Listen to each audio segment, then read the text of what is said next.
अब एक सवाल आपके बारे में और आपके परिवार के बारे में।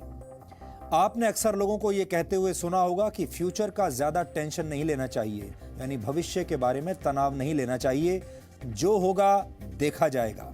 लेकिन ये एक तरह की बहुत लापरवाह सोच है जिसका असर आपके आने वाले कल पर पड़ता है। ये बड़ी अजीब सी बात है कि हमारे देश में लोग छुट्टियां मनाने की जबरदस्त प्लानिंग करते हैं, इंटरनेट पर हॉलिडे पैकेजेस सर्च करते हैं। लोग ये भी प्लान करते हैं कि ऐसी कंपनी का मोबाइल खरीदा जाए जिसमें नए जमाने के फीचर्स हों, वो लंबे समय तक चले और सस्ता भी हो। डिनर कहाँ करना है, कौन सी कार खरीदनी है, मकान कहाँ पर खरीदना है, इस सब के बारे में लोग गहरी रिसर्च करते हैं। यानी हमारे देश के लोग अपनी मौज मस्ती और लाइफस्टाइल की प्लानिंग तो करते हैं, लेकिन अपने भविष्य की कभी कोई प्लानिंग नहीं करते। उन्हें लगता है कि भविष्य की चिंता करने के चक्कर में वर्तमान खराब हो जाता है, लेकिन इस सच को और इस सोच को बदलने की जरूरत है। रिजर्व बैंक ऑफ इंडिया की एक रिपोर्ट के मुताबिक भारत के सिर्फ 13% लोग ही अपने रिटायरमेंट के लिए सेविंग करते हैं, यानी बचत करते हैं, जबकि 10% लोग अपने रिटायरमेंट के बारे में सिर्फ प्लानिंग ही करते रह जाते हैं, जमीनी स्तर पर कोई बड़ा निवेश नहीं करते। जबकि भारत के 77% लोग अपने रिटायरमेंट के बारे में सोचते तक नहीं। हो सकता है कि आप भी ऐसे लोगों में से एक हों। अपने रिटायरमेंट के बारे में कोई तैयारी न करने की वजह से हमारे देश में 60 साल की उम्र हो जाने के बाद भी करीब 50% बुजुर्गों को काम करना पड़ता है। इस उम्र में अक्सर लोग आराम की जिंदगी जीना पसंद करते हैं, लेकिन दुख की बात यह है कि अपने जीवन यापन के लिए उन्हें इस उम्र में भी करना पड़ा है। ये आंकड़े आपको ये बताते हैं कि भारत में बड़ी संख्या में लोग अपनी निजी आर्थिक सेहत को दांव पर लगाकर पूरा जीवन जीते हैं। ये एक तरह का आर्थिक टाइम बॉम्ब है जो 60 साल की उम्र के बाद जाकर फटता है।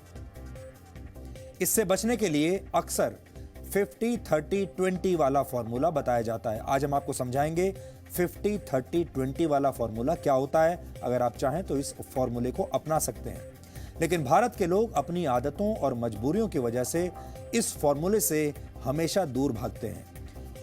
यह बड़ा सीधा सा फॉर्मूला है। टैक्स चुकाने के बाद अपनी कमाई का 50% हिस्सा अपनी जरूरतों पर खर्च कीजिए। इसके बाद 30% हिस्सा अपनी इच्छाओं पर खर्च कीजिए और बाकी का 20% हिस्सा अपनी सेविंग्स में लगाइए, यानी बचत कीजिए। ऐसा करने से आप अपना भविष्य सुरक्षित रख सकते हैं और आने वाले दिनों को अच्छे दिन बना सकते हैं।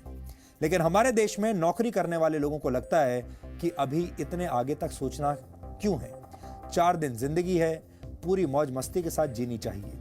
कुछ लोगों का यह तर्क भी होता है कि महंगाई के जमाने में बैंक की EMI चुकाने और परिवार की जरूरतें पूरी करने के बाद इतना पैसा बचता ही नहीं कि रिटायरमेंट के बाद वाली सेविंग के बारे में सोचा जाए।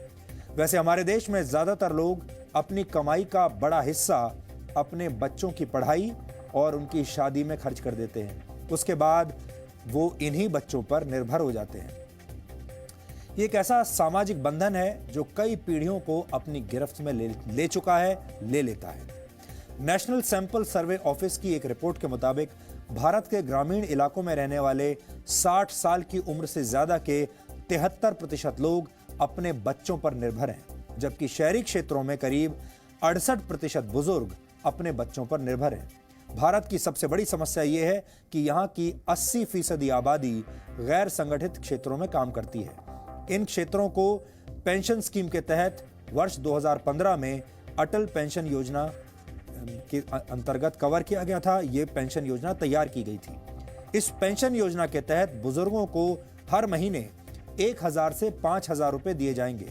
ये एक अच्छा प्रयास तो है, लेकिन आज के दौर में इस रकम से सम्मान पूर्वक जीवन जीना असंभव है। हमने नहीं सिक्योर किया क्योंकि हमारा फ्यूचर प्लान तो हमारे बच्चे थे।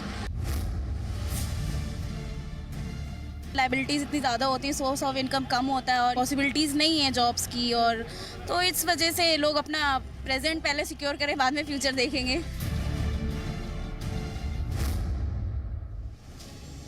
आज में जीने पर यकीन रखने वाले भारतीय अपने भविष्य को मुश्किल में डाल रहे हैं। इसके पीछे लोगों की अपनी दलील भी है। या ये कहें कि भविष्य पर फोकस न करने के हजार बहाने हैं। लेकिन इस बात को समझने की जरूरत है कि आपकी दलील और तर्कों से भविष्य को सुरक्षित नहीं किया जा सकता। अपने बेहतर भविष्य के लिए आपको बचत करनी ही पड़ेगी, वरना आप